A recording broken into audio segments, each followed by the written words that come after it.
बरसात के दिन थे, पर आसमान से ज्यादा मेरी आंखों में नमी थी। 5 साल बाद मायके की दहलीज पर कदम रखा था और एक अजीब सी खामोशी ने मेरा स्वागत किया। दरवाजे पर ताला लटका था, वो नहीं जो बाहर से बंद हो, बल्कि वो जो रिश्तों पर लगा दिया गया हो। पापा को गुजरे 2 साल हो चुके थे और माँ का फोन पिछले 1 महीने से कट रहा था। मन में एक तूफान सा था। मैंने जोर से आवाज दी, भैया, भाभी, दरवाजा खोलो। अंदर से दरवाजा खुला और सामने थी मेरी भाभी नेहा, जिनकी आंखों में स्वागत कम, हैरानी ज्यादा थी। अरे मीना, तुम अचानक? कोई खबर नहीं?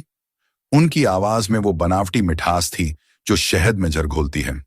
माँ कहाँ है भाभी? मैंने सीधे पूछा। नेहा ने एक हल्की सी मुस्कान दी और अपने छोटे बेटे को गोद में लेते हुए कहा, वो क्या है ना मीना, माँ की तबीयत आजकल ठीक नहीं रहती। रात को खांसती बहुत है। बच्चों की पढ़ाई खराब होती थी, इसलिए हमने उन्हें पीछे स्टोर रूम में शिफ्ट कर दिया है। हवा भी तो बदलनी चाहिए, है ना? मेरा दिल बैठ गया। ये वही माँ थी जो हर सर्दी में हमारे लिए गर्म पानी की बोतलें तैयार रखती थीं, और आज उन्हें बच्चों के बहाने घर के सबसे अंधेरे कोने में धकेल दिया गया था। मैंने एक पल भी इंतजार नहीं किया और सीढ़ियां चढ़कर स्टोर रूम की तरफ भागी। स्टोर रूम का दरवाजा अंदर से बंद था। मैंने दस्तक दी। अंदर से एक धीमी कांपती आवाज आई, कौन? माँ, मैं हूं, मीना। जैसे ही दरवाजा खुला, मैंने देखा यह कमरा नहीं, पीड़ा का एक छोटा सा पिंजरा था। चारों तरफ धूल और जाले थे। बीच में एक पुरानी चारपाई पर मेरी माँ सुशीला देवी लेटी थीं। उनका चेहरा पीला पड़ चुका था और आंखें उन खाली रास्तों को देख रही थीं जिन पर अब कोई आता जाता नहीं था। मेरी बच्ची, माँ ने लड़खड़ाते हुए कहा। मैं भागी और उनके गले लग गई। मेरी आंखें भर आईं। माँ, ये क्या हाल बना रखा है? आप यहां क्यों हो? माँ ने मेरी आंखों में देखा पर कुछ बोल ना पाई। तभी भाभी नेहा पीछे आ गई, हाथ में एक गिलास पानी ली। मीना, देखो माँ को आजकल क्या हो गया है। बस बैठी रहती हैं, बुदबुदाती रहती हैं, कहती हैं इस घर में कुछ छिपा हुआ है, कोई आईना। आईना? मैंने पूछा। हाँ, आईना। कहती हैं घर की नींव में कहीं माँ का आईना छिपा है, और जब तक वो नहीं मिलेगा ये घर हमारा नहीं होगा। बेकार की बातें। अब तो सारे पेपर भी बेटे यानी संजय के नाम हो चुके हैं। नेहा ने जोर से इस बात पर जोर दिया। अगले 2 दिन तक मैंने माँ के साथ ही बिताए। रात को जब नेहा और संजय, मेरे भाई, गहरी नींद में होते, माँ कांपते हाथों से मुझे अपनी तरफ खींचती। मीना, उन्होंने फुसफुसाते हुए कहा, इस घर की असली चाबी कागजात नहीं, वो पुराना संदूक है। वो संदूक जो शादी में मेरे दहेज का सबसे पहला सामान था और अब छत पर कबाड़ में पड़ा है। उस संदूक में क्या है माँ? उसमें, माँ की आवाज टूटी, उसमें एक ताम्रपत्र है। पापा ने अपनी वसीयत में लिखा था कि यह घर किसी को नहीं बेचेंगे। यह घर एक धर्म कार्य से जुड़ा है। उस ताम्रपत्र में लिखा है कि घर की कीमत तभी चुकाई जाएगी जब इसका कुछ हिस्सा जरूरतमंदों के लिए आईना बनेगा।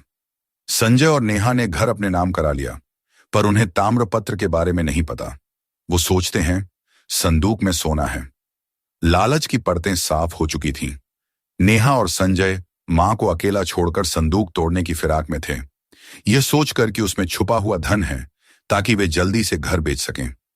माँ का आईना यानी उनका दहेज, जिसे वे हमेशा नेक काम के लिए इस्तेमाल करना चाहती थीं, अब उनके लिए जेल बन गया था। उसी रात मैंने हिम्मत करके छत का दरवाजा खोला। पुरानी छत पर वह संदूक पड़ा था। जैसे ही मैंने उसे छूना चाहा, तेज आवाज से दरवाजा खुला। सामने संजय और नेहा खड़े थे। क्या कर रही हो मीना?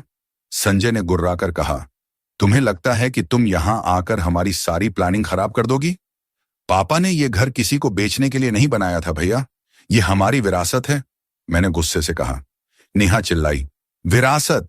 विरासत में तो सिर्फ खर्चा आता है, बूढ़ी माँ का खर्चा, बच्चों की पढ़ाई का खर्चा। तुमने तो 5 साल से एक फुटी कौड़ी नहीं दी। अब हम ये घर बेचकर अपनी जिंदगी बनाएंगे। तभी नीचे से माँ के जोर से खांसने की आवाज आई और उसके बाद धड़ाम की आवाज। माँ! हम सब भागे। माँ सीढ़ियों के पास जमीन पर पड़ी थी। उनके सिर से खून बह रहा था। शायद हमारी लड़ाई सुनकर वह ऊपर आ रही थी। संजय एक पल के लिए घबराया, पर नेहा ने उसे तुरंत संभाल लिया। कुछ नहीं हुआ संजय, ये सब नाटक है। देखो, वह उस संदूक की तरफ इशारा कर रही है। हमें बस वह संदूक चाहिए। संजय की आंखों में पिता की याद थी, पर नेहा की लालच भारी पड़ गई। उन्होंने मां को वहीं छोड़ दिया और स्टोर रूम से हथौड़ा लेकर छत की तरफ भागे। मैंने मां को उठाकर बिस्तर पर लिटाया और डॉक्टर को बुलाया। अस्पताल ले जाते समय मां की सांसें तेज हो रही थीं। संदूक, मीना, ताम्रपत्र, वरना घर, मां के आखिरी शब्द थे। अस्पताल में डॉक्टर ने कहा कि मां अब कोमा में जा चुकी हैं। मेरी आंखें सूज गई थीं। इधर छत पर भयानक दृश्य था। संजय और नेहा ने मिलकर उस पुराने दहेज के संदूक को तोड़ना शुरू कर दिया। संदूक के टूटने की आवाज, रात का अंधेरा, टॉर्च की रोशनी में उनके चेहरे पर लालच का पसीना था। जब संदूक टूटा तो अंदर ना तो सोना था, ना नोटों के बंडल। उन्हें सिर्फ एक पुराना, धूल से सना हुआ ताम्रपत्र मिला और उसके साथ मिली कुछ पुरानी चाबियां। यह क्या मजाक है? नेहा ने गुस्से से वह ताम्रपत्र जमीन पर फेंक दिया। संजय ने जब उस ताम्रपत्र को पढ़ने की कोशिश की, क्योंकि वह पुरानी संस्कृत हिंदी में था, तो उसे कुछ समझ नहीं आया। बस इतना पता चला कि यह घर एक शर्त पर बना था, और वह शर्त थी इस घर की बालकनी की जगह पर एक छोटी सी धर्मार्थ डिस्पेंसरी बनवाना, जिसका खर्च पिता ने मां के दहेज के, मां के आईने, गहनों से निकालने का वादा किया था। अगर यह शर्त पूरी नहीं होती तो घर की जमीन सरकारी ट्रस्ट को वापस चली जाएगी, क्योंकि यह जमीन उन्होंने बहुत कम दाम पर धर्मार्थ कार्य के लिए ली थी। उस संदूक में गहने नहीं थे, बल्कि वह आईना था जो उनके कर्मों को दिखाने वाला था। कुछ घंटों बाद एक सरकारी नोटिस घर पर आया। उसमें स्पष्ट लिखा था, घर का अवैध हस्तांतरण, धर्मार्थ शर्त पूरी न होने के कारण जमीन सरकारी ट्रस्ट को वापस की जाती है। संजय और नेहा के पैरों तले जमीन खिसक गई। उनका लालच उन्हें बर्बाद कर गया। उन्होंने मां को सिर्फ इसलिए दुख दिया ताकि घर बेच सकें, लेकिन अब उनके पास न मां थी न घर। वह घर जिसके लिए उन्होंने अपने रिश्ते तोड़ दिए थे, अब एक बेचने लायक कबाड़ बन चुका था। वह घर अब उनका नहीं रहा था। नेहा ने गुस्से में वह ताम्रपत्र उठाया और फेंकना चाहा। तभी उसकी नजर संदूक के एकदम नीचे छिपी एक गोल्डन फोटो फ्रेम पर पड़ी। वह सुशीला देवी, मां की शादी की तस्वीर थी। उस फ्रेम के पीछे हाथ से लिखा एक नोट चिपका था, संजय, नेहा, तुमने आईना तोड़ा, इसलिए आईना तुम्हें तुम्हारी सच्चाई दिखाएगा। इस घर की असली चाबी प्यार था जो तुमने खो दिया। ताम्रपत्र में वह गुप्त मार्ग भी लिखा था जिससे घर को बचाया जा सकता है, पर अब वो रास्ता सिर्फ उस इंसान को मिलेगा जिसने प्यार से मेरी सेवा की। वह गुप्त मार्ग, वह चाबियां, वह ताम्रपत्र, सब मां अपने साथ कोमा में ले गई थी। उनका लालच उन्हें एक ऐसे घर में छोड़ गया था जो अब केवल एक बोझ था जिसे वे बेच भी नहीं सकते थे। अस्पताल में जब मैं मां के बगल में बैठी थी तो मुझे सुकून था। उन्हें न्याय मिला था। संजय और नेहा अब कानूनी पचड़ों में फंसकर उस घर में रहने को मजबूर थे जिसकी हवा तक उन्हें जहर लग रही थी। वह घर उनके लिए सोने का पिंजरा नहीं, लोहे का बोझ बन चुका था। मीना अपनी मां के हाथ को चूमती है। डॉक्टर आकर कहते हैं कि मां की हालत स्थिर है, पर वह शायद कभी होश में नहीं आएंगी। मीना को पता है कि मां ने अपनी बेटी को सबसे बड़ी दौलत दी है, न्याय और आत्मसम्मान।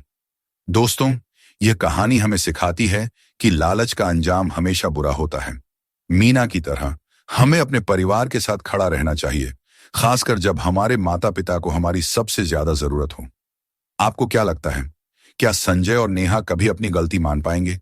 क्या मीना को वह गुप्त मार्ग ढूंढना चाहिए जिससे घर को धर्मार्थ कार्य में बदला जा सके, या उन्हें उनके हाल पर छोड़ देना चाहिए? अपनी राय कमेंट बॉक्स में जरूर शेयर करें, और अगर आपको लगता है कि यह कहानी न्याय की आवाज है तो इसे ज्यादा से ज्यादा लोगों तक पहुंचाने के लिए लाइक और शेयर करें।